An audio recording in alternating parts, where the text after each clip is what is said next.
ভাই কাম সারছে। লিটন দাস তো 50 করলো, এখন তো আমার 100 টাকা জরিমানা দিতে হবে।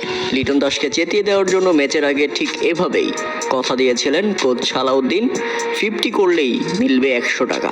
আর বলতে না বলতেই বাংলাদেশ যখন হংকংকে 7 উইকেটের বড় ব্যবধানে হারিয়ে মাঠ ছাড়ে, এরপরেই কোচ সালাউদ্দিনকে চেপে ধরেন লিটন দাস এবং বলেন, কথা অনুযায়ী আমার 100 টাকা চাই।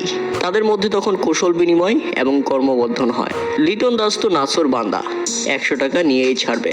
তার বডি ল্যাঙ্গুয়েজেই সেটা বোঝা যাচ্ছিল। কথা দিয়ে কথা রেখেছেন লিটন দাস। অধিনায়ক খেলেছে একেবারে পারফেক্টলি। দুর্দান্ত ফর্মেও রয়েছেন সাম্প্রতিক সময়ে। আজকের ম্যাচেও এশিয়া কাপে বাংলাদেশের উদ্বোধনী ম্যাচেও খেলেছেন 39 বলে 59 রানের দারুণ এক ইনিংস। তার ব্যাটে ভর করেই বাংলাদেশ অনায়াসে জয়ের বন্দরে পৌঁছে যায় এবং হংকংকে 7 উইকেটের বড় ব্যবধানে হারায়।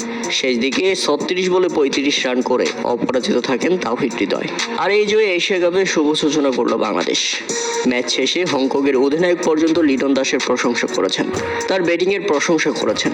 অবশ্য প্রশংসা না করে উপায় নেই, লিটন দাস তো খেলেছেন ক্লাসিক লিটনের মতোই। প্রিয় দর্শক, বাংলাদেশের আজকের পারফরমেন্স আপনারা কেমন এনজয় করেছেন তা অবশ্যই আমাদের কমেন্ট করে জানাবেন। আর